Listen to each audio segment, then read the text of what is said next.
Merhaba arkadaşlar, yepyeni haberlerle karşınızdayız. Hande Erçel'in yeni tarzı olay oldu.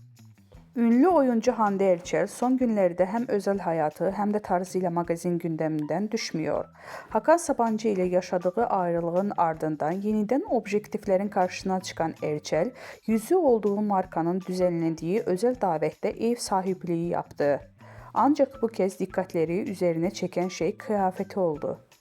Hande Erçel'in daveti için tercih ettiği sade ama iddialı kombin kısa sürede sosyal medyada gündem yarattı. Takipçileri Erçel'in tarzı 2 yıl önce Serena Sarıkaya'nın giydiği kombine benzetti. Kimi kullanıcılar ilham almak normal derken kimileri tam kopyalamış ifadelerini kullandı. İki ünlünün ismi stil benzerliği magazin sayfasında da geniş yankı bulundu.